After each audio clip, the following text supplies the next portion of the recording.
네, 먼저 제가 이제 강의 시작하기 전에 사전에 설문조사 하셨던 내용을 조금 봤는데요.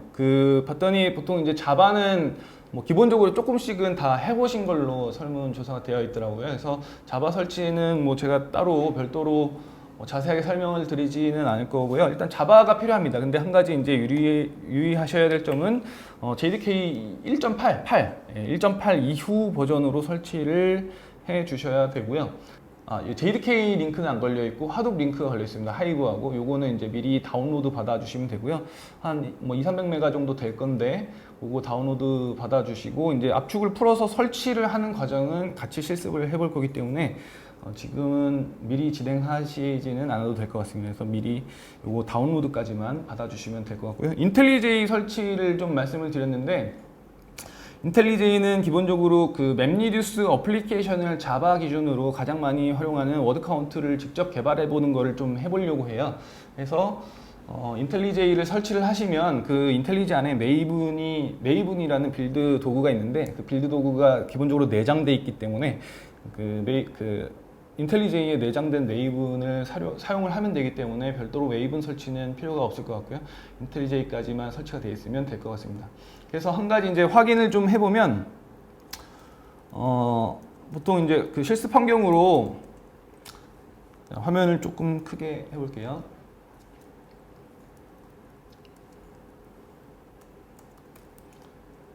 네, 실습 환경 터미널에 들어가셔서 보통 이제 맥 OS나 리눅스 계열로 좀 실습 환경을 준비해 주세요라는 요청을 드렸는데 들어가셔서 자바 버전을 보시면 이렇게 이제 버전이 나오는데 자바 버전을 쳤을 때 이렇게 1.8 이상 버전이 설치되어 있다라고 나오면 일단 자바는 된 거라고 보시면 될 것 같아요. 자, 인텔리제이는 커뮤니티 버전 설치를 하시면 이게 이제 인텔리제이의 어떤 UX 화면인데 예를 들면 크리에이트 프로젝트를 하나 눌러서 설치를 하신 다음에 메이븐 프로젝트 설치가 잘 됐는지 테스트를 하는 겁니다. 메이븐 프로젝트를 하나 만들고 자바 버전을 1.8 이상 설치하신 걸로 고르신 다음에 프로젝트 이름을 아무거나 주시면 이렇게 이제 프로젝트가 만들어지겠죠. 이렇게 만들어지면 잘 설치가 된 거라고 보시면 됩니다. 그래서 자바 프로젝트를 메이븐 기반으로 이렇게 실행을 할 수 있으면 설치가 잘 된 거고요. 인텔리제이를 안 써본 분들이 계실 수도 있기 때문에 잠깐 UX나 설명을 드리면 이렇게 이제 이클립스를 쓰시는 분들도 있을 텐데 이클립스로 하셔도 사실 괜찮아요. 물론 메이븐 설치가 되어 있어야 되고요. 이클립스도 상관없고 제가 일단 인텔리제이로 진행을 할 거기 때문에 가능하면 실습 환경이 똑같아야 서로 조금 이제 진행이 편할 것 같아서 인텔리제이를 설치 요청 드린 거고 꼭 인텔리제이는 아니어도 됩니다. 네, 그래서 인텔리제이나 이클립스나 편하신 아이디를 사용해서 자바를 개발하고 개발된 거를 메이븐으로 빌드를 할 수 있는 환경만 구성해 주시면 될 것 같고요.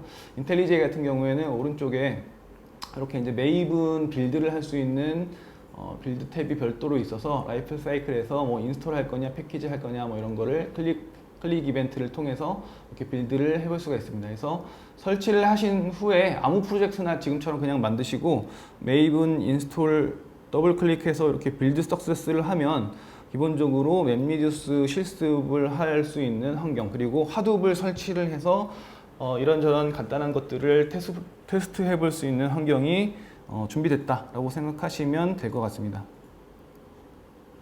혹시 제가 조금 설명이 빠르거나 하면 오픈톡에 남겨주시면 조금 조정을 하도록 할게요. 네, 11점대 버전도 상관없을 것 같아요. 사실 자바 버전을 제가 모든 버전을 다 테스트해 보지는 않았기 때문에 요 정확한 버전을 보고 제가 이제 문제가 있다 없다를 정확하게 알 수는 없지만 큰 문제는 없을 거라 생각되고요. 가능하면 8 버전이나 11 버전대를 설치를 하시는 게 가장 좋을 것 같습니다. 그게 이제 자바 기준으로 가장 널리 사용되는 버전대이기 때문에 네, 오픈 JDK도 상관없고 오라클도 상관이 없을 것 같습니다.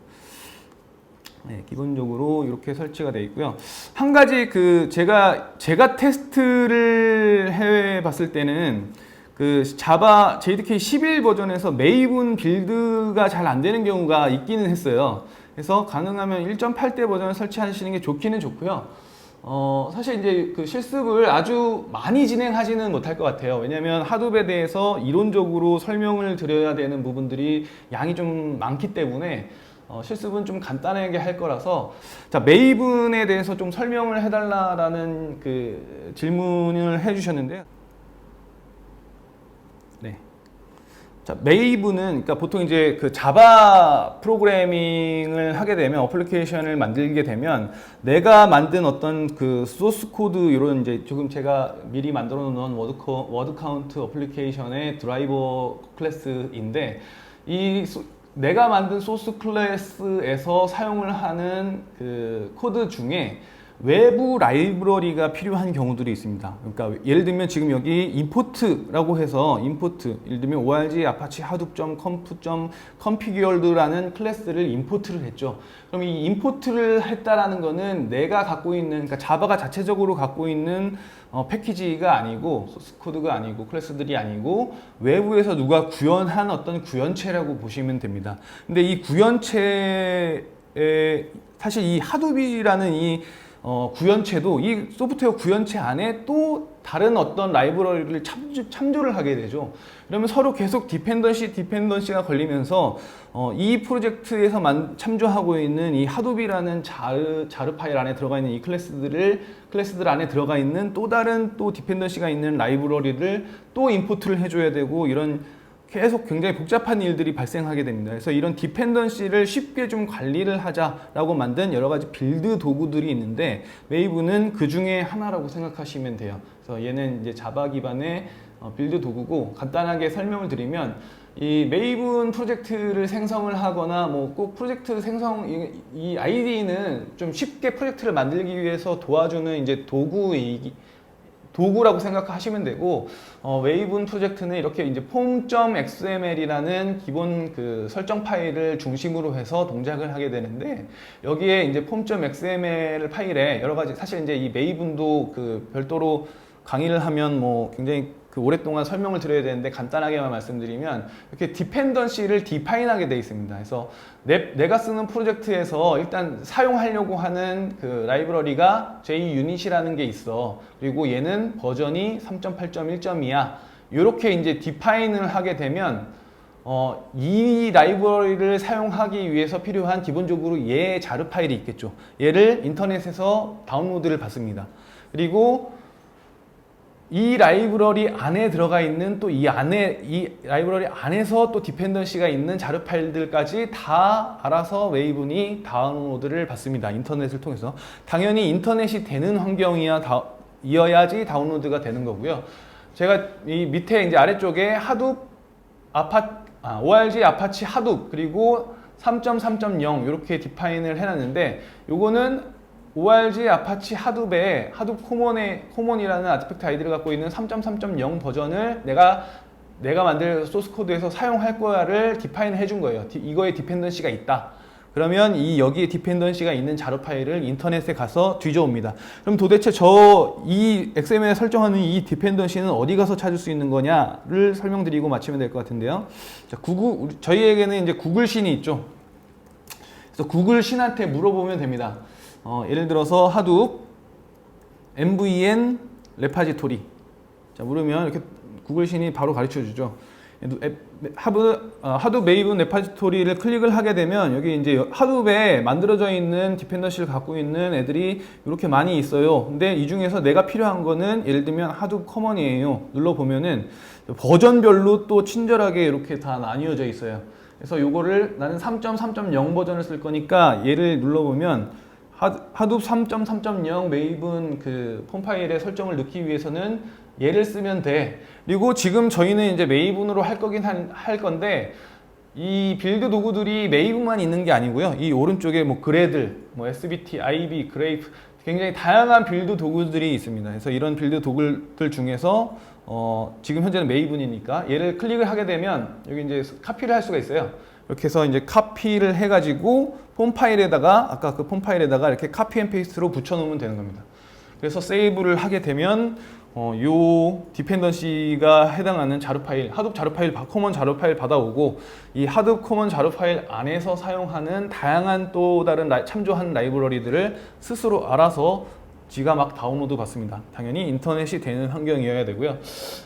인터넷이 안 되는 환경에서 메이븐 프로젝트를 진행하려면 여러 가지 전처리 작업들이 필요한데 그거는 이제 그 강의의 스코프를 좀 벗어나는 내용이라서 일단 할 수 있는 방법은 있지만 물론 이제 한 번은 구축을 해야 되는 상황이 있기 때문에 뭐 인터넷이 연결을 하거나 아니면 로컬로 환경에다 올려서 이렇게 구축을 해야 되지만 보통 이제 별도로 그 로컬에다가 이런 레파이토리를 구축을 해두고 로컬 사이트를 바라보게 구성을 하는 방법도 있습니다. 그래서 그거는 인터넷이 안 되는 환경에 참조를 해야 되는 방법이고요. 메이븐 기반으로 프로젝트를 하기 위해서 저희는 다 인터넷이 되는 환경으로 가정을 하고 일단 이렇게 메이븐 프로젝트로 진행을 하도록 하겠습니다.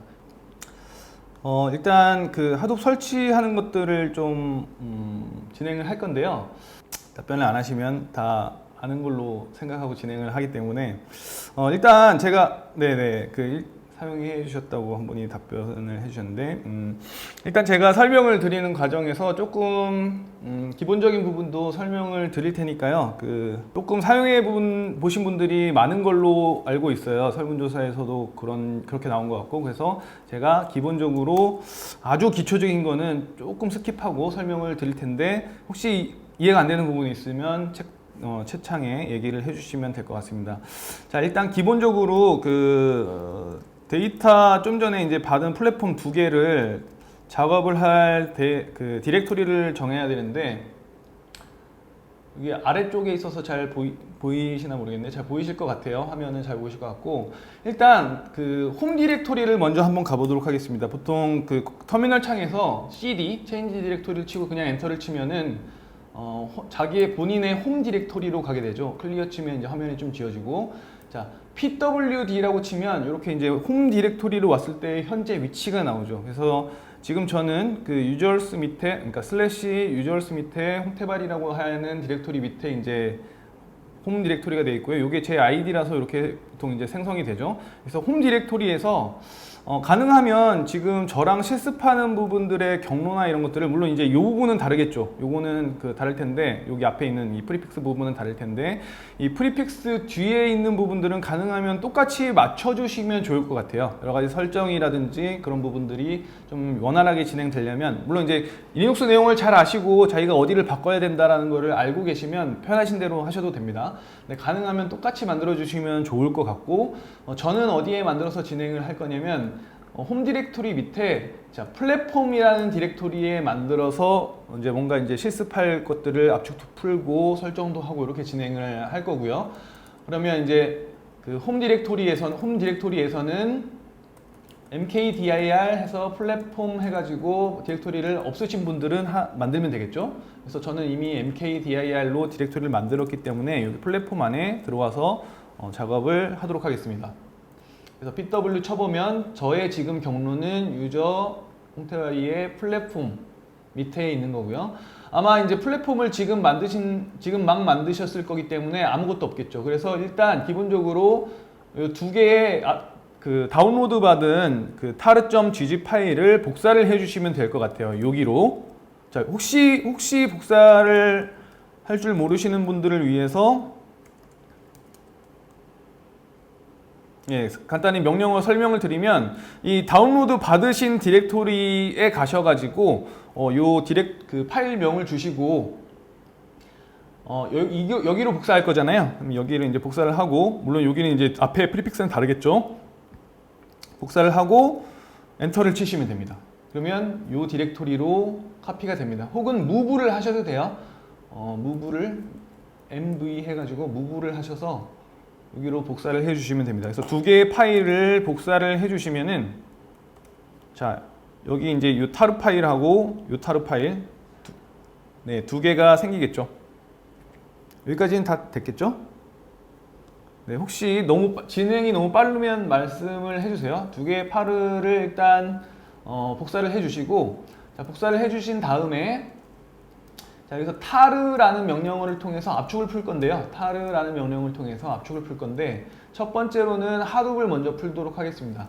압축 옵션으로는 XVFG 주시면 되고요. 이렇게 타르 해가지고 푸시면 돼요. 이렇게 해서 엔터를 치시면 압축이 쭉 풀리면서 이게 3.3.0이라는 디렉토리가 생성이 될 겁니다.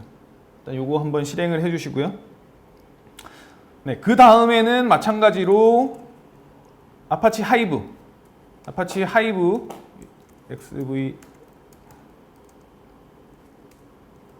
이렇게 두 번 명령어를 치신 다음에 타르 명령어를 치신 다음에 엔터를 쳐주시면 이렇게 3.3.0 하둡 3.3.0 디렉토리하고 아파치 하이브 빈까지 생성되는 디렉토리 두 개가 압축이 쭉 풀릴 거예요. 여기까지 되시면 압축 푸는 것까지는 된 거고요.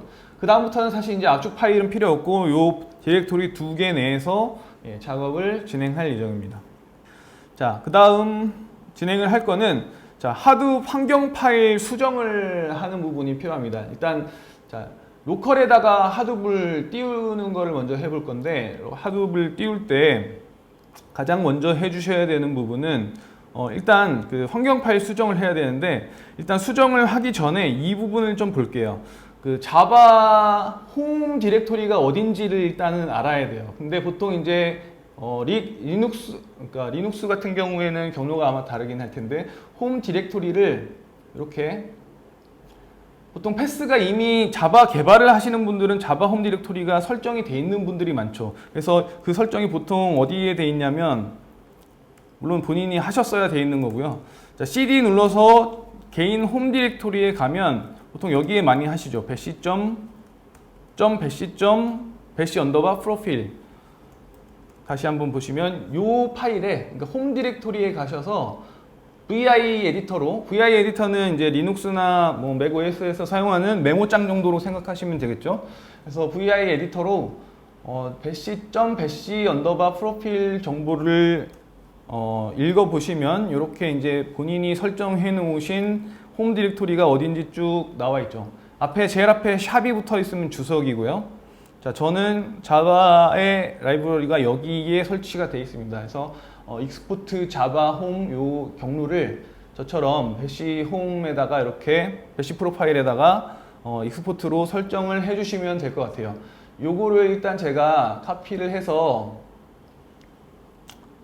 보내드릴 건데 근데 유의하실 거는 저랑 설치 경로가 당연히 다르겠죠. 버전도 아마 다를 거고 그래서 요걸 참조하셔서 일단 익스포트 한 다음에 여기에다가 저장을 하시면 되겠습니다. 그래서 제 거를 보내드리면 아이고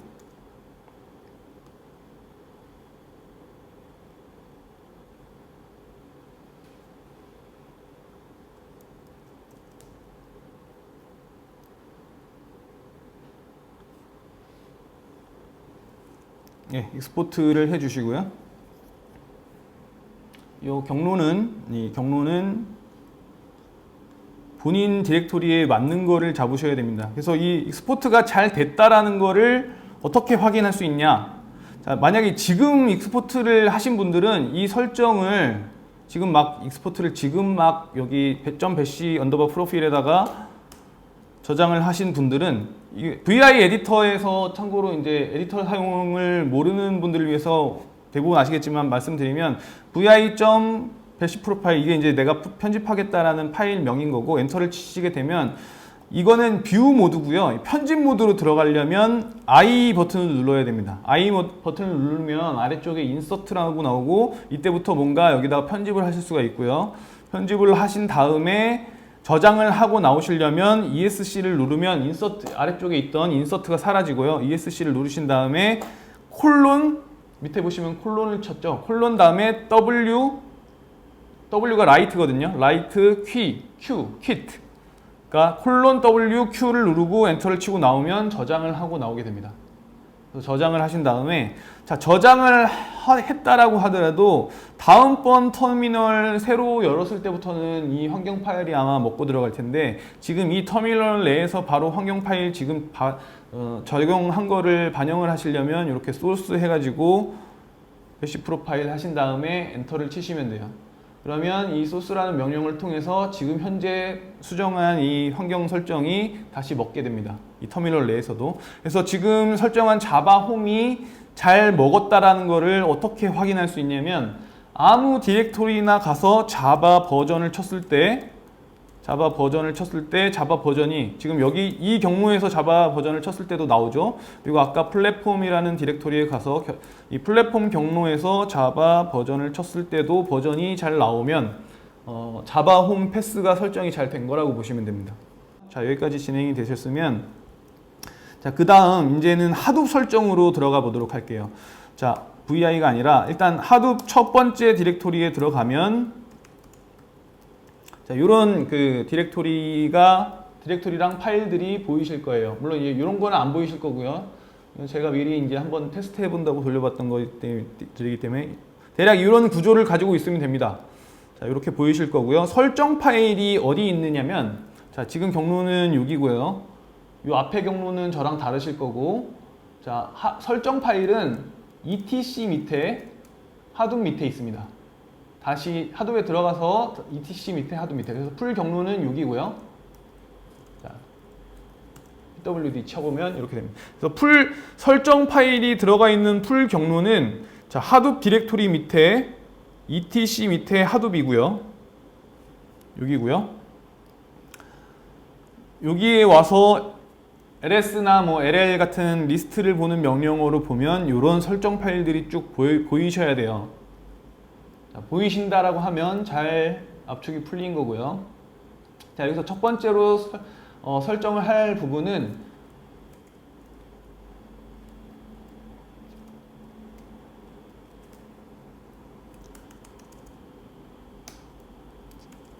자, 하둡 env.sh입니다. 제일 처음에 뭔가 편집을 할 부분은 하둡 env.sh고요.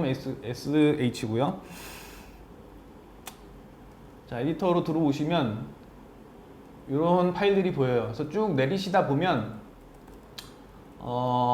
중간에 뭐 사실 이제 이 어디에다가 집어넣느냐는 크게 상관은 없기는 한데 중간에 요 정도에다가 자, 여기 아까 그 저기 배시 언더바 프로파일에 설정을 했던 하둡 자바 홈 익스포트 했던 부분 있죠? 그거를 마찬가지로 이렇게 익스포트를 똑같이 카피 앤 페이스트로 해주시면 돼요.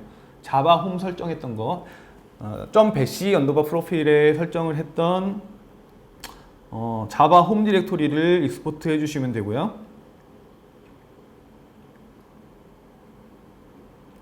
자, 두 번째로는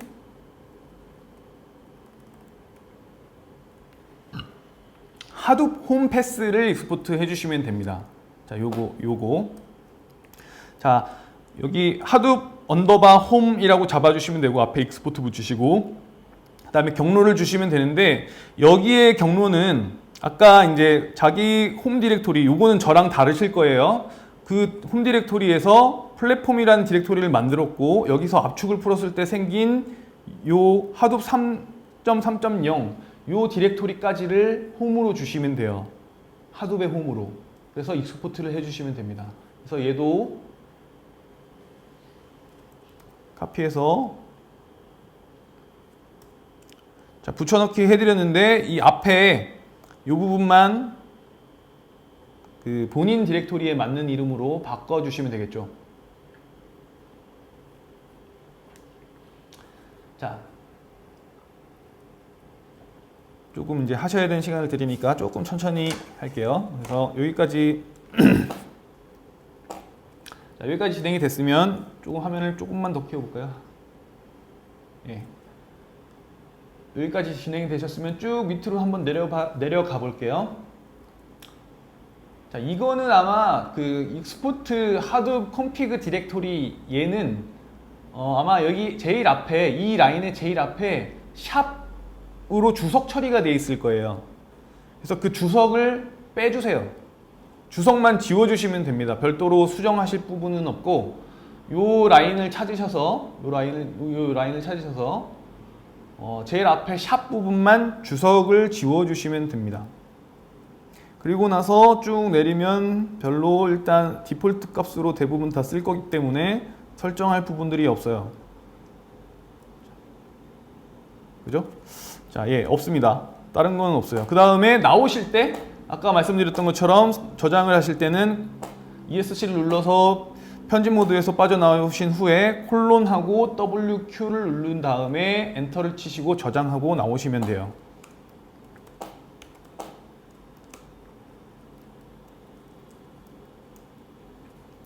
됐죠? 그러면 지금 이제 하둡 ENB 설정이 끝났죠. 자, 그러면 이제 익스포트 홈하고 하둡 홈하고 콤프 디렉토리까지 설정이 끝났고요. 자, 그 다음에 설치를 할 거는 설치를 하는 게 아니라 그 설정을 할 부분은 자, 아까 그 설정 디렉토리에 현재 있죠. etc 밑에 하둡 여기에 있죠. 여기에 보면 자, 여기 보시면 coresite.xml이라는 파일이 있습니다. vi로 마찬가지로 coresite.xml 이렇게 쳐보시면 XML이 하나 열리는데 아마 지금 압축을 막 푸신 분들은 이 중간에 내용이 없으실 거예요. 근데 이거 지금 밑에 있는 거는 필요 없고요. 이거는 필요 없고 기본적으로 하둡을 띄우기 위해서 정말 최소한의 설정만 먼저 하고 있는데 자, 요거 설정을 하나 추가를 해주시면 됩니다. 요 프로퍼티 제가 복사를 해드리겠습니다. 자, 로컬 호스트 9000번 포트로 하둡을 띄워라 이런 설정입니다. 그래서 아마 이 컨피규레이션하고 가로 닫고 컨피규레이션까지만 있을 거예요. 그 설정 파일에 coresite.xml 파일에. 그래서 요 내용만 일단 추가를 해주시면 돼요. 네, 잘 아무 말씀이 없으신 걸로 보면 잘 따라오고 계신 것 같습니다. 자, 그 다음에 열어서 수정해야 될 파일은 hdfs-site.xml이라는 파일입니다. 자, 이 파일도 열어보시면 요 내용이 없으실 거예요. 컨피그레이션하고 슬래시 컨피그레이션까지만 있으실 겁니다. 그래서 요거를 카피해서 제가 또 복사를 해드릴 테니까 그 안에 이런 형태가 될 수 있도록 넣어주시면 됩니다. 자, 이 설정은 하나 볼게요. 그러니까 하둡의 설정에 대해서 간략하게 설정 구조에 대해서 간략하게 좀 말씀을 드리겠습니다. 자, 보시면 그 설정 디렉토리 아까 말씀드린 etc 밑에 하둡 디렉토리에 보면 이런 파일들이 쭉 있는데요. 기본적으로 하둡 환경 파일 설정은 이쪽에서 하고 이거 하나씩 뭐 다 보지는 않겠습니다. 주로 많이 설정하는 부분들을 먼저 보도록 할게요. 그래서 하둡 설정 파일, 환경 설정 파일이 가장 중요한 설정 파일이고요. 제일 먼저 해야 되는. 그 다음에 크게 세 가지 설정 파일을 먼저 보시게 되는데 하둡의 코어 쪽 설정이 있습니다. 크게는 코어 설정이 있고요. coresite.xml에다가 설정을 하는 코어 설정이 있고 자, hdfs site.xml이라는 파일이 있어요. 어디 갔을까요? 여기 있네요. hdfs site.xml 파일이 있습니다. 요 파일이 있고요. 그리고 yan site.xml이라는 파일이 있어요. 여러 가지 설정 파일들 중에서 1차적으로 이제 운영자가 설정하는 부분 아니고 사용자들이 먼저 설정을 하는 부분들은 일단 이런 부분들이 필요합니다. 그래서 얘는 하둡의 코어에 대한 설정을 주로 설정하는 XML 파일이고 얘는 하둡 분산 파일 시스템에 대한 설정 값들을 주로 설정하는 파일입니다. 그리고 하둡 yan에 대한 설정, yan이 뭔지는 뒤에서 설명을 드릴 거기 때문에요. 간단하게 말씀드리면 맵리듀스 쪽 설정이라고 보시면 될 것 같아요. 사실 뭐 정확하게는 맵리듀스랑 똑같지는 않기 때문에 뭐가 다른지는 뒤에서 설명을 드릴 거고요. 그래서 지금 설정한 거 세 개는 ENV에다가 그 기본적으로 홈패스, 하둡홈이랑 자바 홈패스를 설정을 했고 컨피그레이션 디렉토리 하나 만들었고요. 설정했고요. 그 다음에 HDF 사이트 그리고 코어 사이트에 하나씩 설정을 했죠. 자, HDF 사이트 설정은 이게 무슨 설정이 있냐면 자, 하둡은 이따가 HDFS 설명 드릴 때 말씀드리겠지만 기본적으로 데이터를 저장을 할 때 복제본을 원본 포함해서 3개의 복제본을 가지게 되어 있습니다. 근데 지금은 로컬 PC에 데몬들을 하나씩만 띄울 거기 때문에 3개의 복제본을 띄우면 정상적으로 동작을 하지가 않아요. 그래서 일단 리플리케이션을 하나 두는 걸로 설정을 한 부분이고요. 그래서 로컬 PC에 데몬을 하나씩 띄울 설정이 끝났죠. 자, 여기까지 됐으면 또 하나 이제 테스트를 해봐야 되는 부분이 있는데요. SSH로 로컬 호스트 접속이 되는지 한번 테스트를 해보시면 돼요. SSH에서 로컬 호스트 이렇게 해서 자, 내 자신으로, 그러니까 나 자신한테 SSH 접속이 되냐 이걸 본 거예요. 로컬 호스트는 나 자신을 말하는 거니까 나 자신한테 로컬 호스트 접속이 되냐. 이게 만약에 되시는 분들은 요 설정을 안 하셔도 되고요. 요거는 이제 이것도 또 설명드리면 조금 또 길어질 수 있는데, 여하튼 미리 이제 퍼블릭 키를 생성을 하고 퍼블릭 키를 제네레이션 한 다음에 이 생성된 키를 미리 내 로컬 쪽에 인증 키로 박아두는 그런 과정입니다. 그래서 내가 나 자신한테 접속을 하지만 뭔가 이제 키가 필요한 상황이 지금 되시는 분들은 이 설정을 추가해 주시면 돼요. 그래서 키 젠한 거를 이렇게 이제 3개의 단어로 하면 최종적으로 여기 적용이 되는데, 요거를 제가 또 카피해서 붙여넣기를 해드릴 테니까, 만약에 SSH로 해서 이렇게 커넥션이 되시는 분들은 굳이 안 하셔도 되고요. 커넥션이 안 되시는 분들은 네, 복사를 해서 한 줄 한 줄씩 복사를 해서 넣어주시면 될 것 같아요. 한 줄 한 줄씩 지금 복사해드린 거를 먼저 한번 실행을 하시고, 참고로 요거 하실 때 잠시만요. 요거 하실 때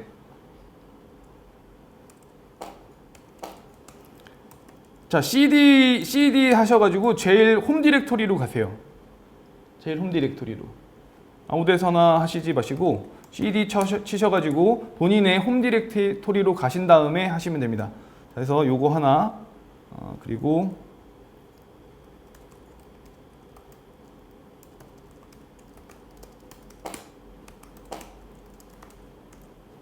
제가 아까 테스트를 어디다 저장했는지 까먹었네.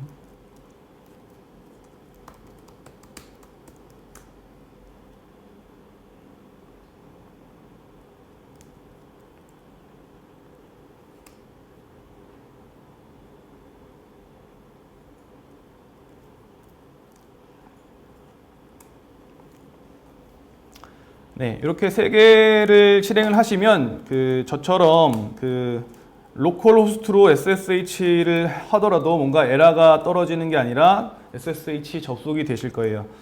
자, 그것까지 일단 해주시면 되고요. 자, 그러면 일단 설치를 그러니까 하둡 데몬을 띄우기 위해서 해야 되는 기본적인 환경 세팅이나 이런 것들이 거의 끝났다라고 보시면 되고요.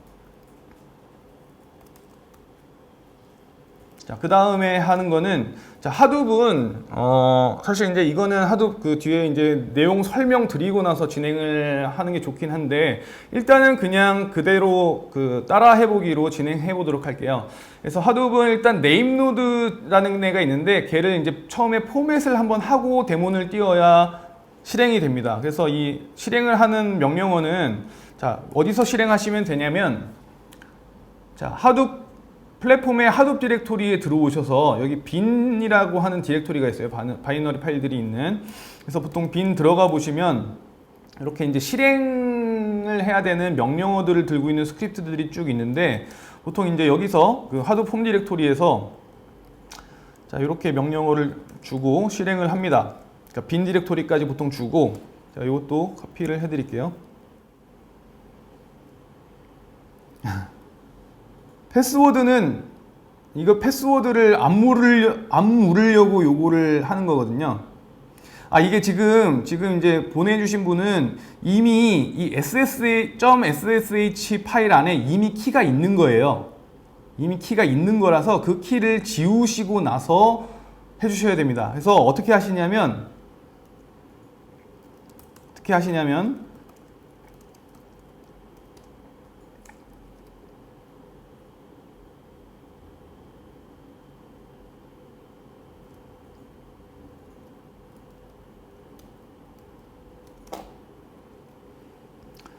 자, 여기 보시면 .ssh라는 디렉토리가 히든이라서 그냥 ls나 이런 걸로 보면 잘 안 보이는데, 쳐보면 나와요. 여기 안에 오소라이즈 키에 들어가 있는 키를, 여기 뭔가 키가 이미 박혀 있으실 거예요. 다른 키가. 이거를 지우세요. 지우는 거는 그 VI 에디터에서는 DD를 누르면 한 줄이 지워지거든요. 그래서 DD를 더블 클릭하시는 것처럼 연타를 하시면 한 줄이 지워집니다. 그러면 요 한 줄, 이게 사실은 한 줄이에요. 길지만. 그러면 이 퍼블릭 키가 자체가 지워지고 지운 다음에 처음부터 다시 쭉 한번 하시면 아마 되실 겁니다. 그래서 그거는 그렇게 해결을 하시면 될 것 같아요. 그러니까 그 홈 디렉토리에서 안 되는 이유가 이미 키가 있는 경우에 안 되는 경우가 있어서 그거는 그 지금 안내해 드린 것처럼 오서라이즈 키에 박혀 있는 키를 지우시고 새롭게 하시면 패스워드를 안 묻는 게 정상입니다. 최대한 지금 현재 진행이 안 되시는 분들은 한번 제가 진행하는 거를 최대한 한번 동영상으로 봐주세요. 자, 그 다음에 하셔야 되는 거는 아까 잠깐 설명드리다가 못했는데, 자, 하둡 네임 노드를 포맷을 하는 거고요. 여기 뭐 참고 링크를 보내주셨는데, 요거 참조해 주시면 될 것 같아요. 자, 그래서 플랫폼에 다시 들어가서 하둡 들어가셔가지고, 자, 요렇게 명령어를 치시면 되고요. 포맷을 여기 이 명령어로 치시면 중간에 이제 그 포맷을 진짜 할 거냐고 한번 물어봐요. yn 해서. 그래서 거기서 y를 누르셔서 포맷을 하시면 돼요. 저는 이미 포맷이 돼 있기 때문에 자, 그거는 넘어가겠습니다.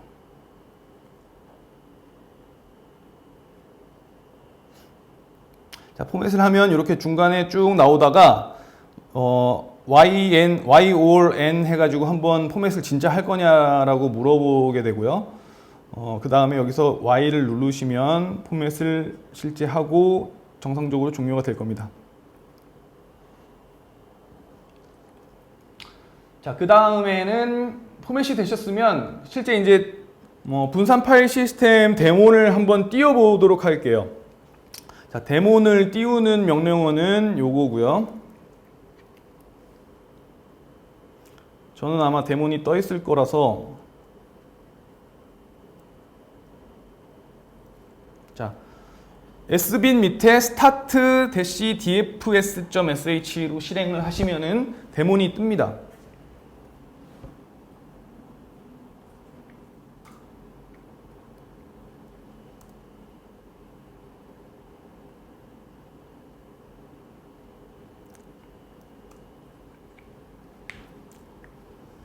자, 그런 다음에 자, 로컬 호스트에 그러니까 크롬 브라우저나 뭐 브라우저에서 로컬 호스트에 땡땡하고 9870이라는 포트 기준으로 접속을 하시면 이런 그 웹페이지 하나가 뜰 거예요. 정상적으로 포맷이 되고 실행을 하신 분들의 경우에는. 자, 그러면 일단 DFS 데몬이 정상적으로 뜬 거라고 보면 되고요. 지금 여기 이제 9000번에 액티브라고 이렇게 되어 있으면 정상적으로 하둡 데몬이 뜬 겁니다. 그래서 뭐 어떤 버전으로 떴고 클러스터 아이디는 뭐고 블록풀 아이디는 뭐고, 이 블록풀이라는 건 나중에 설명드릴게요.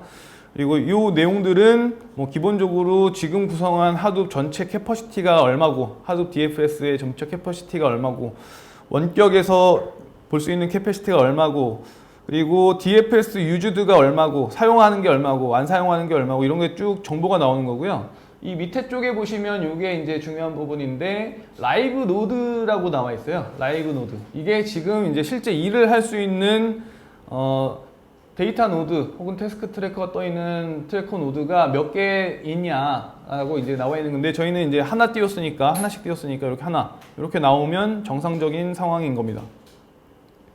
여기까지 한번 띄워보셨으면, 지금까지 하신 게 그 HDFS 데몬들을 띄우는 것까지 하신 거고요.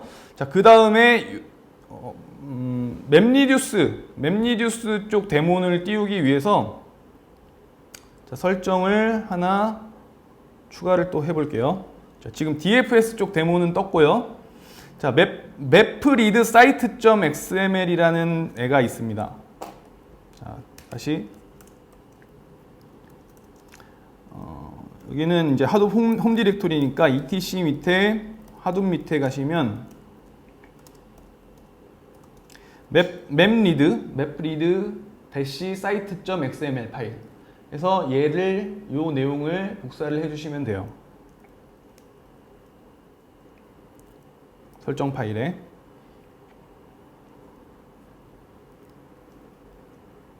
자, 설정을 해야 되는 파일명은 요겁니다.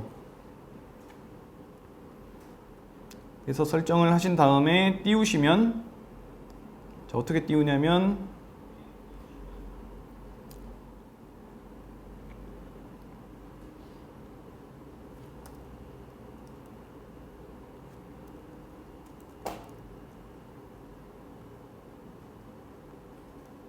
얘는 스타트 얀이에요. 하나 주의하셔야 될 거는 얘는 이제 sbin이라는 디렉토리 밑에 있어요. sbin에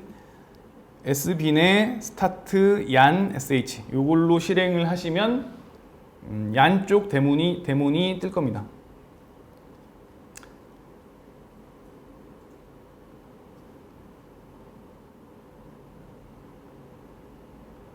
자, 그러신 다음에 얀 쪽 웹 데모는 로컬 호스트에 8088 포트로 접속을 하시면 돼요. 로컬 호스트에 8088 호스트로 접속을 하면 얀 어플리케이션을 관리를 하는 전체 이제 모니터링 툴 같은 애가 이렇게 웹사이트로 보이실 거예요. 물론 이제 여기 실제 실행했던 잡이 아마 하나도 없으실 거기 때문에 컨텐츠는 아무것도 없으실 거고, 그래서 두 개의 웹사이트는 하나는 네임노드, 그러니까 하둡 분산 파일 시스템의 상태를 볼 수 있는 관리 도구, 웹사이트 도구라고 보시면 되고, 하나는 어플리케이션 실행에 대한 상태를 볼 수 있는 관리 도구라고 생각하시면 될 것 같아요. 물론 얘가 보여주는 부분들이 굉장히 제한적이기 때문에 실제 운영할 때는 여러 가지 더 디테일한 로그들을 뒤져야 되는 그런 상황들이 많이 발생하지만 기본적인 거는 여기서 일단 확인을 하실 수가 있습니다. 몇 개 안 되시는 분들이 몇 분 있으셔서 질문을 주셨는데요. 그 중에서 이제 몇 분은 해결을 한 경우도 있고 아직 좀 안 되시는 분들도 있는데, 일단 설치 자료 같은 경우에는 이제 제가 실제로 최근 버전 가지고 다시 한번 쭉 해보면서 제 PC에서 다 되는지를 확인을 했던 부분들이라서 사실 이제 거의 되긴 되는데, 안 되는 케이스들은 사실 대부분 환경 문제라고 보실 수는 있고요. 뭔가 이렇게 이제 지금 제가 가이드 드렸던 부분에서 좀 빠지거나 안 되시는 부분들이 있을 수 있는데, 지금 한 분 중에 좀 특이한 케이스가 있는데 제가 이거는 나중에 설명드리려고 했는데 지금 설명을 드릴게요. 그 케이스가 나온 것 같아서. 일단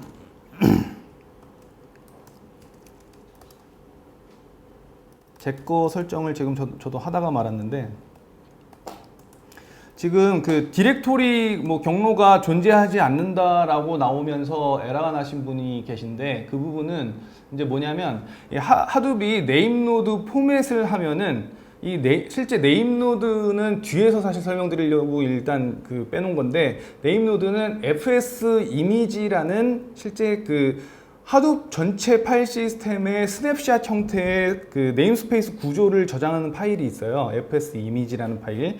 근데 그 이미지 파일이 실제로 어디에 저장되냐면 디폴트 값이 슬래시 템프 해가지고, 예를 들면 내 PC에 슬래시 템프 해가지고 하둡 제 거가 어디 설치되어 있는지 잠깐 보면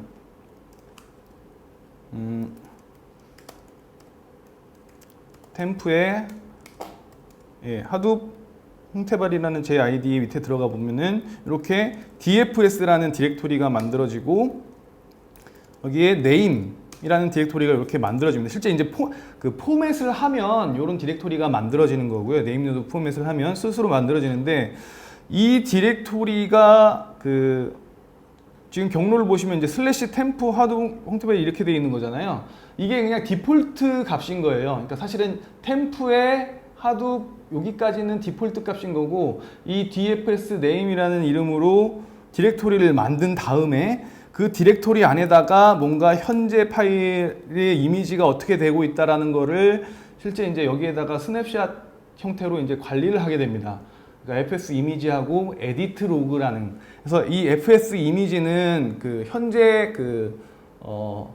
가장 최근에 스냅샷을 내린, 그러니까 하둡 네임노드에 들어가 있는 하둡 전체 파일 시스템의 정보들, 메타 정보들이 여기에 스냅샷으로 저장이 되는 거고, 이 3번 스냅샷으로 저장된 이후에 뭔가 파일을 애드한다든지 카피한다든지 뭐 삭제한다든지 하는 변경 사항들이 발생을 하면 이 에디트 로그에 계속 로깅이 되게 돼 있어요. 그리고 뒤에 설명드리겠지만 요거를 주기적으로 이미지 병합을 하는 작업들을 진행을 하게 됩니다. 그래서 항상 최신에 가까운 FS 이미지 파일들을 이렇게 스냅샷 형태로 갖고 있게 되고요. 그러면 하둡 데몬을 예를 들면 네임노드를 내렸다가 다시 올리면 하둡 네임노드 데몬이 올라가면서 이 FS 이미지에 있는 그 스냅샷, 그러니까 하둡 전체 파일 시스템의 메타 정보들을 쭉 읽어가지고 하둡 네임노드의 메모리에다가 딱 구성을 하게 됩니다. 그러면 이 하둡 네임노드 입장에서는 전체 클러스터에 어떤 서버가 어떤 파일들을 가지고 있구나라는 정보를 알 수가 있게 되는 거죠. 그리고 나서 에디트 로그에 남아있는 로그들을 이 이미지 만든 거에다가 계속 반영을 해가지고 최종적으로 하둡 FS 이미지를 메모리에다가 완성시키는 단계를 거쳐서 띄우죠. 지금 하둡 네임노드 포맷이라는 명령어를 날린 거는 기본적으로 제일 처음 띄우기 전에 이 구조를 만드는 건데, 문제가 생길 수 있는 부분은 사실은 요 디렉토리를 뭔가 생성한다든지 만들 수 있는 권한이 없으면 이게 만들어지지 않겠죠. 만들어지지 않고 여기를 포맷을 하려고 하면 에러가 날 수가 있겠죠. 이런 디렉토리가 존재하지 않는다라고 에러가 날 수가 있습니다. 사실 이제 뭐 일반적으로는 그 개인 로컬 PC가 보통 그 어드민 계정으로 보통 쓰시잖아요. 수도 계정으로. 그래서 이게 이제 템프 쪽에도 권한이 있어서 이 디렉토리가 만들어졌다라고 하면 아마 정상적으로 됐을 텐데, 그래서 이거를 이제 해결하기 위해서 경로를 바꿔주는 옵션을 직접 설정을 할 수가 있어요. 예를 들면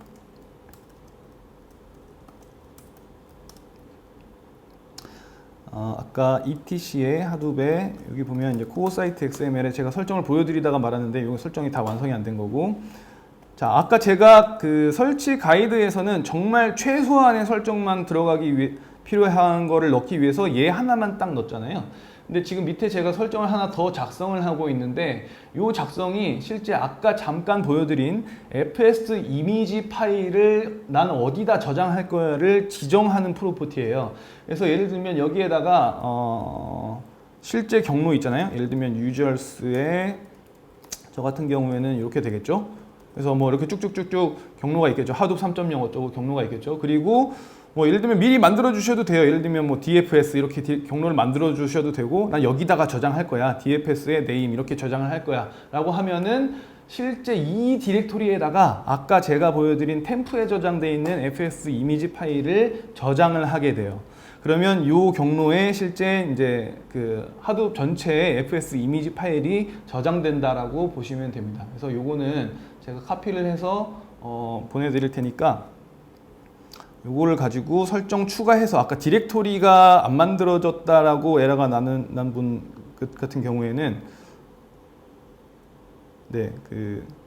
요 설정을 참고해서 아까 보여드린 그 FS 이미지가 저장되는 경로를 내가 원하는 경로로 지정을 해 주신 다음에 한번 실행을 해 보시면 될 거로 생각이 돼요.